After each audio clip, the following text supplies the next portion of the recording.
श्री कृष्ण कहते हैं, मृत्यु से पहले मनुष्य को ये 7 संकेत मिलते हैं। गरुड़ पुराण के रहस्यमय संकेत भाग 1। गरुड़ पुराण हिंदू धर्म का एक ऐसा ग्रंथ है जो जीवन, मृत्यु और आत्मा के रहस्यों को उजागर करता है। यह केवल धर्म और कर्म की महिमा नहीं बताता, बल्कि मृत्यु से पहले आने वाले संकेतों को भी गहराई से समझाता है। इन संकेतों को समझने वाला मनुष्य स्वयं को तैयार कर सकता है, परंतु क्या सभी इन संकेतों को पहचान पाते हैं?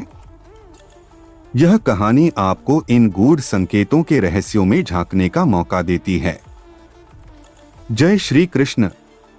राधे राधे। दोस्तों, क्या आप जानते हैं कि मृत्यु से पहले आत्मा को 7 संकेत मिलते हैं? अगर नहीं, तो इस रहस्यमयी और रोमांचक धार्मिक कथा को अंत तक जरूर सुनें। स्वागत है आपका हमारे चैनल सीताराम हिंदी शिक्षाप्रद कहानियां पर। यहाँ आपको मिलेंगी ऐसी कहानियां जो आपकी आत्मा को झकझोर देंगी। अगर आपको हमारी कहानियां पसंद आएं, तो वीडियो को लाइक करें, चैनल को सब्सक्राइब करें और कमेंट में लिखें जय श्री राम। तो चलिए शुरू करते हैं इस रहस्यमय कथा को, जो न केवल आपकी आत्मा को जागरूक करेगी, बल्कि जीवन का सही उद्देश्य भी समझाएगी। कथा की शुरुआत यह कथा द्वारका की है। एक शांत रात चांदनी गंगा की लहरों पर झिलमिला रही थी। श्री कृष्ण, अर्जुन और गरुड़ एकांत में बैठे थे। गरुड़ ने एक ऐसा प्रश्न पूछा जिसने सबका ध्यान खींचा। उसने कहा, हे माधव, आप जगत के पालक हैं। आप जानते हैं कि हर आत्मा को मृत्यु का सामना करना पड़ता है, लेकिन क्या मनुष्य को मृत्यु का पूर्वाभास होता है? क्या मृत्यु से पहले उसे कोई संकेत मिलता है? श्री कृष्ण मुस्कुराए। उनके चेहरे पर गंभीरता और दया का मिश्रण था। वे बोले, गरुड़, मृत्यु के रहस्य को समझना आसान नहीं है। यह जीवन का सबसे बड़ा सत्य है, लेकिन सबसे बड़ा भय भी। ब्रह्मांड ने हर आत्मा को मृत्यु से पहले 7 संकेत दिए हैं। इन संकेतों को पहचानने वाला व्यक्ति अपने जीवन का सही मूल्य समझ सकता है। गरुड़ और अर्जुन ने उत्सुकता से पूछा, ये संकेत क्या हैं? श्री कृष्ण ने कहा, आओ, मैं तुम्हें इन संकेतों की कथा सुनाता हूँ। यह कथा केवल संकेतों का वर्णन नहीं करेगी, बल्कि आत्मा के सत्य का अनुभव कराएगी। पहला संकेत, परछाई का धुंधला होना। श्री कृष्ण ने कहा, मृत्यु के पहले व्यक्ति की परछाई बदलने लगती है। पहले वह हल्की और धुंधली हो जाती है, फिर धीरे धीरे वह गायब होने लगती है। यह आत्मा का पहला संकेत है कि वह शरीर के बंधन को छोड़ने की तैयारी कर रही है। गरुड़ ने पूछा, माधव, क्या यह संकेत सबको दिखाई देता है? श्री कृष्ण ने उत्तर दिया, यह संकेत केवल उसे ही दिखाई देता है जिसकी आत्मा जागरूक होती है, लेकिन अधिकांश लोग इसे समझ नहीं पाते। वे इसे सामान्य बात मानकर टाल देते हैं। दूसरा संकेत, मृत्यु के देवता का आभास। दूसरा संकेत व्यक्ति को नींद में मिलता है। सपनों में वह अजीब अजीब दृश्य देखता है। उसे लगता है कि कोई अदृश्य शक्ति उसे देख रही है। कभी कभी उसे यमराज या उनके दूत दिखते हैं। यह संकेत आत्मा को चेतावनी देता है कि समय निकट है। अर्जुन ने चौंककर पूछा, हे कृष्ण, क्या यह संकेत डरावना नहीं है? कृष्ण ने उत्तर दिया, यह डरावना नहीं, बल्कि जागरूक करने वाला संकेत है। यदि आत्मा ने धर्म और सत्य के मार्ग का अनुसरण किया है, तो यह संकेत सुखद होता है, लेकिन पाप कर्म करने वालों के लिए यह भयावह हो सकता है। तीसरा संकेत, अजीब गंध का अनुभव। गरुड़, मृत्यु के निकट व्यक्ति को अजीब अजीब गंधें महसूस होने लगती हैं। यह गंध कभी फूलों जैसी होती है, तो कभी सड़े हुए मांस जैसी। यह गंध इस बात पर निर्भर करती है कि व्यक्ति ने जीवन में क्या कर्म किए हैं। गरुड़ ने पूछा, क्या इसका कोई अर्थ है माधव? कृष्ण ने कहा, अच्छे कर्मों की गंध मधुर होती है, यह आत्मा को शांति देती है। बुरे कर्मों की गंध तीव्र और असहनीय होती है। यह संकेत आत्मा को उसके कर्मों का हिसाब समझाने के लिए होता है। चौथा संकेत, शरीर का हल्का होना। श्री कृष्ण ने कहा, मृत्यु से पहले व्यक्ति का शरीर हल्का होने लगता है। उसे लगता है कि वह उड़ सकता है। यह आत्मा के बंधनों के टूटने का संकेत है। शरीर धीरे धीरे कमजोर और निष्प्राण होने लगता है। यह संकेत आत्मा को तैयार करने के लिए होता है। अर्जुन ने पूछा, क्या इसे व्यक्ति समझ सकता है? कृष्ण बोले, यदि वह ध्यान में है और स्वयं के साथ जुड़ा हुआ है तो वह इसे अवश्य समझेगा। लेकिन यदि वह मोहमाया में फंसा हुआ है तो यह संकेत उसकी समझ से परे रहेगा। पांचवा संकेत, प्रियजनों से दूरी। मृत्यु के पहले व्यक्ति अपने प्रियजनों से दूरी महसूस करने लगता है। वह उनसे मिलने की इच्छा कम करने लगता है। यह आत्मा का संकेत है कि वह संसार के बंधनों से मुक्त हो रही है। यह संकेत उसके जीवन के अंत की ओर इशारा करता है। गरुड़ ने कहा, माधव, क्या यह स्वाभाविक है? कृष्ण ने उत्तर दिया, हाँ, यह स्वाभाविक है। आत्मा को बंधन से मुक्त होना होता है, इसलिए वह धीरे धीरे संसार से अलग हो जाती है। अगली कड़ी में क्या होगा? श्री कृष्ण ने गरुड़ और अर्जुन को 5 संकेतों के बारे में बताया। अब उन्होंने कहा, गरुड़, इन संकेतों को पहचानना महत्वपूर्ण है, लेकिन अभी 3 संकेत और बाकी हैं। वे संकेत आत्मा की अंतिम यात्रा के रहस्यों को उजागर करते हैं। क्या गरुड़ और अर्जुन अगले संकेतों को समझ पाएंगे? क्या मृत्यु का यह रहस्य पूरी तरह उजागर होगा? यह जानने के लिए देखें भाग 2। श्री कृष्ण कहते हैं, मृत्यु से पहले मनुष्य को ये 7 संकेत मिलते हैं। गरुड़ पुराण के रहस्यमय संकेत भाग 2। पिछले भाग में श्री कृष्ण ने गरुड़ और अर्जुन को मृत्यु से पहले मिलने वाले 5 संकेतों के बारे में बताया। ये संकेत थे: 1. परछाई का धुंधला होना, 2. सपनों में यमदूतों का आभास, 3. अजीब गंध का अनुभव, 4. शरीर का हल्का होना, 5. प्रियजनों से दूरी। अब कहानी और गहराई में जाती है। गरुड़ और अर्जुन उत्सुक थे कि शेष 3 संकेत क्या हैं। श्री कृष्ण ने कहा, गरुड़, मृत्यु से पहले आत्मा और शरीर के बीच का संबंध टूटने लगता है। ये अंतिम संकेत मनुष्य को चेतावनी देते हैं, लेकिन दुर्भाग्य से अधिकांश लोग इन्हें पहचान नहीं पाते। अब सुनो शेष संकेत। छठा संकेत, प्रकृति से विचलन। श्री कृष्ण बोले, गरुड़, छठा संकेत प्रकृति से संबंधित है। जब मृत्यु निकट होती है तो व्यक्ति प्रकृति के स्वरूप को भिन्न देखता है। उसे सूरज, चांद और तारे फीके या असामान्य लगने लगते हैं। पेड़ पौधों की हरियाली मुरझाई हुई प्रतीत होती है।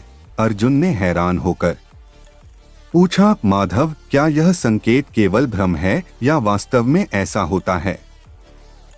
श्री कृष्ण ने समझाया, यह भ्रम नहीं है। आत्मा जब शरीर को छोड़ने की तैयारी करती है तो उसकी ऊर्जा का संतुलन बिगड़ने लगता है। इस कारण से उसे संसार और प्रकृति का स्वरूप बदलता हुआ दिखता है। यह संकेत आत्मा को उसकी यात्रा की तैयारी के लिए होता है। गरुड़ ने कहा, तो इसका मतलब है कि आत्मा धीरे धीरे भौतिक दुनिया से अलग हो रही है। कृष्ण ने उत्तर दिया, हाँ, यह प्रक्रिया स्वाभाविक है। यह संकेत आत्मा को अपने अंतिम लक्ष्य की ओर बढ़ने की प्रेरणा देता है। सातवां संकेत मौन और आत्मचिंतन की प्रवृत्ति। गरुड़ सातवां और अंतिम संकेत सबसे गूढ़ है। जब मृत्यु का समय निकट आता है तो व्यक्ति अनायास ही मौन हो जाता है। उसे बातें करना, हंसना और सामाजिक होना कठिन लगने लगता है। वह अपने विचारों में डूबा रहता है और आत्मचिंतन करने लगता है। गरुड़ ने पूछा, क्या यह मौन भय के कारण होता है? श्री कृष्ण ने मुस्कुराते हुए कहा, नहीं गरुड़, यह मौन भय का नहीं बल्कि आत्मा के जागरण का संकेत है। आत्मा संसार की शोरगुल से अलग होकर अपनी आंतरिक यात्रा पर ध्यान केंद्रित करती है। यह मौन आत्मा को शांति और अंतर्निहित सत्य की ओर ले जाता है। अर्जुन ने कहा, माधव, यह संकेत तो बहुत रहस्यमय लगता है। क्या इसे कोई समझ सकता है? कृष्ण बोले, जो व्यक्ति ध्यान और धर्म का अनुसरण करता है वह इसे समझ सकता है, लेकिन जो मोह और माया में फंसा रहता है वह इसे एक सामान्य घटना मानकर अनदेखा कर देता है। अंतिम ज्ञान और गरुड़ की जिज्ञासा। श्री कृष्ण ने कहा, गरुड़, ये 7 संकेत आत्मा को चेतावनी देने के लिए हैं, लेकिन याद रखना, मृत्यु का मतलब अंत नहीं है, यह एक नई शुरुआत है। आत्मा अमर है। मृत्यु केवल पुराने शरीर को त्याग कर नए शरीर में प्रवेश करने की प्रक्रिया है। गरुड़ ने पूछा, माधव, क्या इन संकेतों के माध्यम से व्यक्ति अपने कर्मों को सुधार सकता है? कृष्ण ने गंभीर स्वर में कहा, बिल्कुल। यदि व्यक्ति इन संकेतों को पहचान ले और अपने जीवन को धर्म, सत्य और दया के मार्ग पर चला दे तो वह आत्मा को मोक्ष की ओर ले जा सकता है। अर्जुन ने कहा, माधव, क्या हर आत्मा को इन संकेतों का अनुभव होता है? कृष्ण ने उत्तर दिया, हर आत्मा को संकेत मिलते हैं, लेकिन इनका अनुभव और समझ कर्मों पर निर्भर करता है। अच्छे कर्म करने वालों को ये संकेत चेतावनी के साथ शांति देते हैं, जबकि बुरे कर्म करने वालों के लिए ये संकेत भयावह हो सकते हैं। गरुड़ की यात्रा और संदेश। इस ज्ञान को सुनने के बाद गरुड़ ने कहा, हे माधव, इस कथा ने मुझे आत्मा और मृत्यु के रहस्यों को समझने में बहुत मदद की। मैं अब संसार को इन संकेतों के बारे में बताऊंगा ताकि लोग इसे पहचानकर अपने जीवन को सुधार सकें। श्री कृष्ण ने गरुड़ को आशीर्वाद दिया और कहा, गरुड़, याद रखना, मृत्यु जीवन का अंत नहीं है, यह आत्मा की अनंत यात्रा का एक चरण है। जो इसे समझ लेता है वह भयमुक्त हो जाता है। कथा का पाठ। इस कथा से हमें यह सीख मिलती है कि मृत्यु से पहले आत्मा को संकेत मिलते हैं। इन संकेतों को पहचानना और समझना ही जीवन का असली उद्देश्य है। हमें अपने कर्मों को सुधारने और धर्म के मार्ग पर चलने का प्रयास करना चाहिए। क्या आप इन संकेतों को पहचानने के लिए तैयार हैं? क्या आप अपने जीवन को धर्म और सत्य के मार्ग पर ले जाने के लिए तैयार हैं?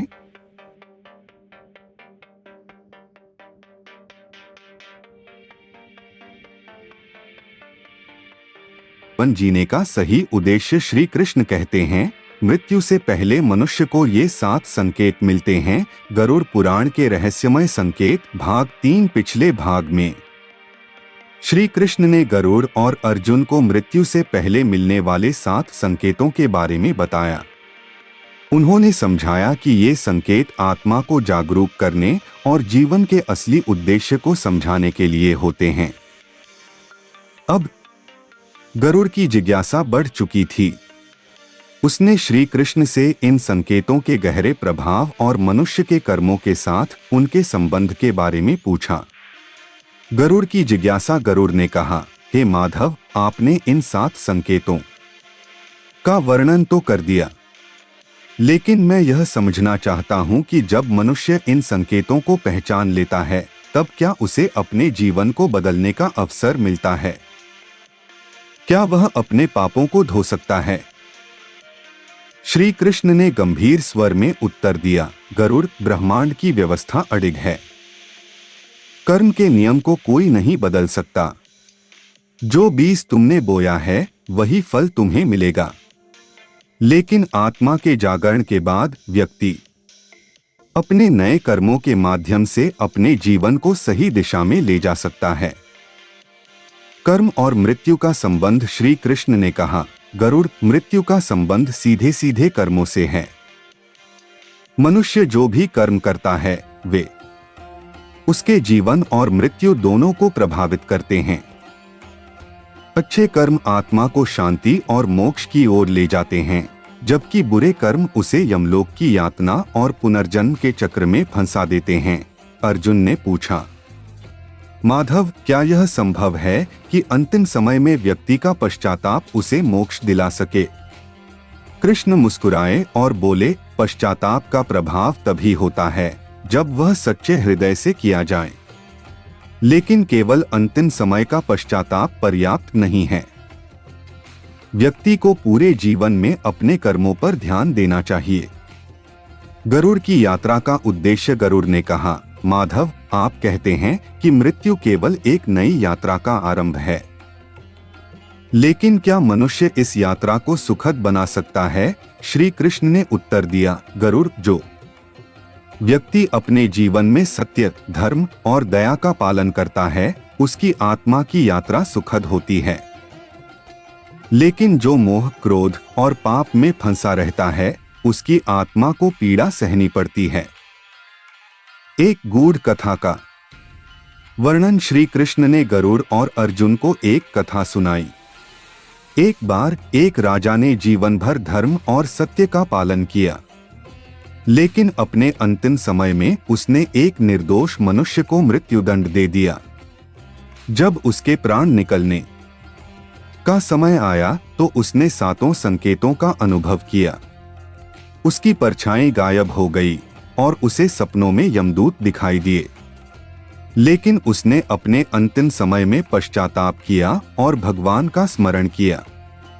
जब उसकी आत्मा यमलोक पहुंची तो यमराज ने कहा, राजा, तुम्हारे जीवन के अच्छे कर्म तुम्हें स्वर्ग में ले जा सकते थे, लेकिन तुम्हारे अंतिम पाप ने तुम्हें नरक का अधिकारी बना दिया। तुम्हारे अंतिम समय का पश्चाताप तुम्हें नरक की पूरी यातना से बचा सकता है, लेकिन पुनर्जन्म के चक्र से नहीं। इस कथा के माध्यम से श्री कृष्ण ने समझाया कि हर कर्म का फल मिलता है। अंतिम समय का पश्चाताप प्रभावी हो सकता है, लेकिन केवल तभी जब वह सच्चे हृदय से किया गया हो। गरुड़ और अर्जुन का ज्ञानवर्धन। गरुड़ ने पूछा, माधव, क्या इन संकेतों को समझने वाला व्यक्ति अपनी आत्मा को शुद्ध कर सकता है? श्री कृष्ण ने उत्तर दिया, गरुड़, संकेत केवल चेतावनी है। आत्मा की शुद्धि व्यक्ति के कर्मों और उसके आत्मचिंतन पर निर्भर करती है। जो व्यक्ति इन संकेतों को पहचानकर अपने कर्मों को सुधार लेता है वह जीवन और मृत्यु दोनों को सुखद बना सकता है। अर्जुन ने कहा, माधव, क्या यह ज्ञान सभी को प्राप्त हो सकता है? कृष्ण ने कहा, यह ज्ञान हर व्यक्ति को उपलब्ध है, लेकिन इसे वही समझ सकता है जो अपने मोह, क्रोध और अहंकार को त्यागने के लिए तैयार है।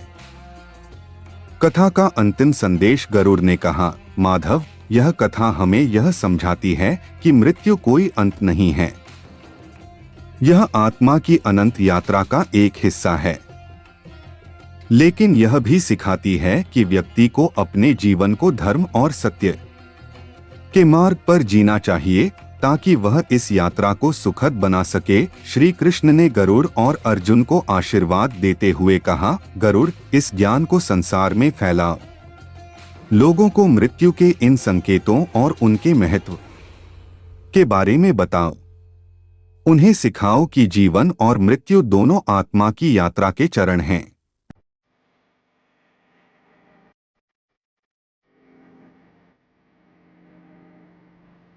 कथा का निष्कर्ष। यह कथा हमें यह सिखाती है कि जीवन और मृत्यु के संकेत हमें आत्मा की शुद्धि और जागरूक होने का अवसर देते हैं। हमें इन संकेतों को पहचानने और अपने जीवन को सुधारने की कोशिश करनी चाहिए। क्या आप अपने जीवन में इन संकेतों को पहचानने और अपनी आत्मा को शुद्ध करने के लिए तैयार हैं? दोस्तों, इस कथा से हमें यह सीखने को मिला कि मृत्यु के साथ संकेत आत्मा को जागरूक करने के लिए हैं। यह हमें अपने कर्मों पर ध्यान देने और जीवन को सुधारने का अवसर देते हैं। अगर आपको यह कथा पसंद आई हो तो कमेंट में जय श्री राम लिखें और हमारे चैनल को सब्सक्राइब करना न भूलें। आपकी राय हमारे लिए बहुत महत्वपूर्ण है। हमें बताइए कि आपको यह कहानी कैसी लगी और आप आगे कौन सी कहानी सुनना चाहेंगे। आपका दोस्त सीताराम।